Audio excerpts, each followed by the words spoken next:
Hi folks, and welcome to another episode of Open Analysis Live.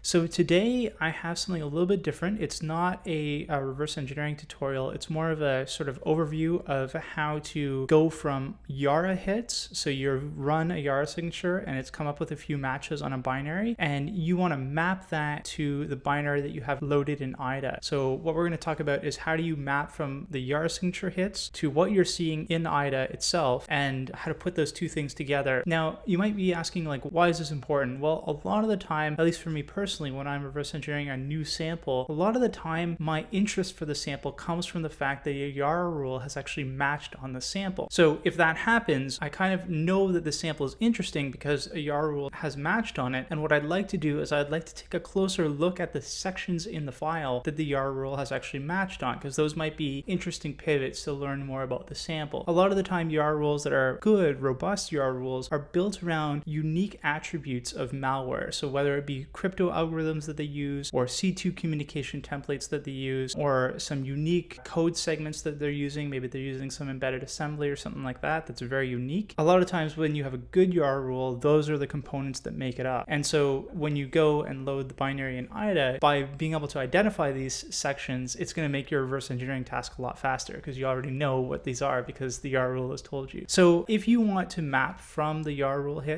into the binary in IDA, there's basically two ways to do it. There's the old school way, which I'll show you guys first, and it's pretty straightforward, but it's manual. And then there's the new school way, which is a plugin that Sean and I just released today on our GitHub, and I'll link to that below, and I'll just walk you guys through how to use the plugin.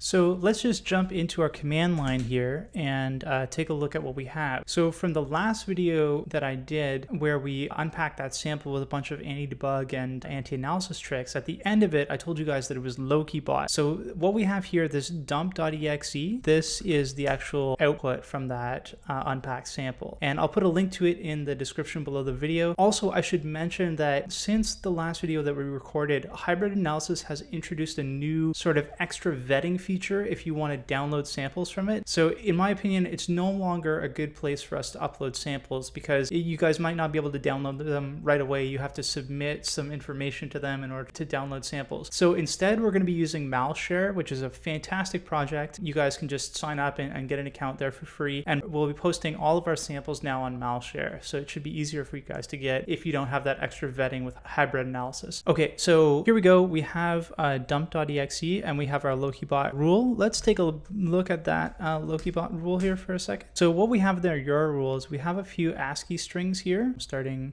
there's ASCII strings here. We have one wide string, which is the data string. And then we have a bunch of hex bytes here, so some binary. So you can see here in the binary, there's also a few wildcards with these question marks. Those mean that there's wildcards. So we have a nice array of different types, different strings to look for. So we have ASCII, wide, and some binary. And I'm going to show you guys what this looks like on the command line if we just run the Yara rule on the dump file and show you guys what that looks like. Okay, so let's run Yara, and I'm going to use the -s command because that prints all of the string matches in the binary. So instead of just saying that the Yara rule matched, it'll actually print each one of those strings that matched so we can see what they look like. So Yara string match Loki-bot on dump.exe. So here we can see in the file here at each one of these offsets in the file, these strings match. Now here it looks kind of like a garbled word, but if you look closely, you can see that's D, null byte A, null byte T, null byte A, null byte,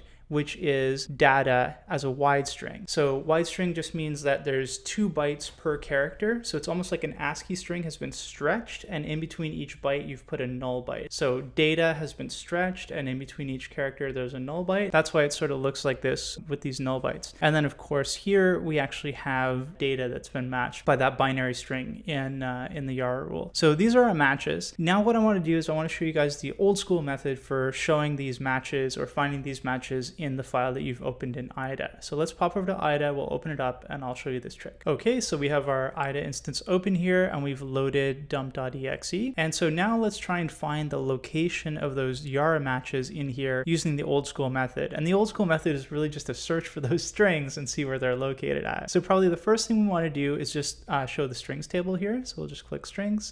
So then this shows us all the ASCII and wide strings. And by default, when you see this string table, IDA will actually just show you either ASCII ASCII or wide. But what you can do is you can do a right click, you can go to setup, and then you can choose Unicode and C strings. This will show you wide and ASCII strings at the same time in the same file. That's just a quick trick there. And the way you can tell the different types is if you sort of look down here, C strings are ASCII strings and Unicode strings are wide strings. So what we can do now is we can go back to our Yara rule here with the matches, and we can start looking for these strings and see if they exist in our strings table. Let's say this password value. So we'll just Control C, we'll grab that, we'll come over here and in our Finder window, Control V, and here we go, here's the password value. So if we want to find where that's located in the binary, we can just double click on the address, and here it is in the binary. And then of course we can always just right click on that and do a jump to cross references, and then we can see the reference in the binary code right here. So this is where it's actually referenced in your assembly. So that's kind of a quick way to jump from strings to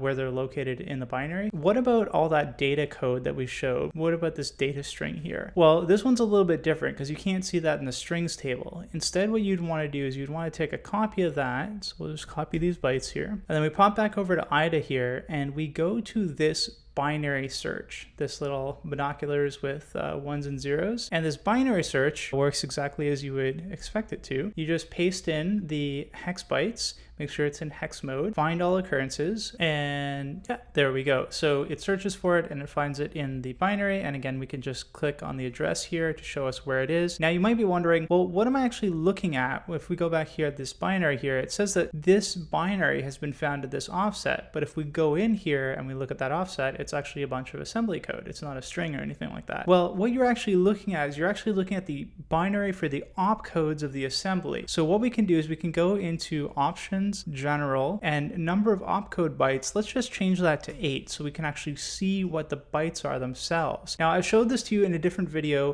in the how to patch using IDA and a hex editor. In that video, I showed you this trick of showing the opcodes. So if you want kind of a refresher on that, I'll link to that video below as well, where I kind of go more into detail about what the opcodes are and how you can display them and what they mean. But essentially, what we did with that binary search was see this 69C01010. If we go back and look at that string, 69C01010, so right down here, that's actually the opcodes that we're seeing here. And those opcodes actually are representing a multiplication with that number 101010. So what we're doing is we're actually searching for the opcodes, the actual assembly opcodes.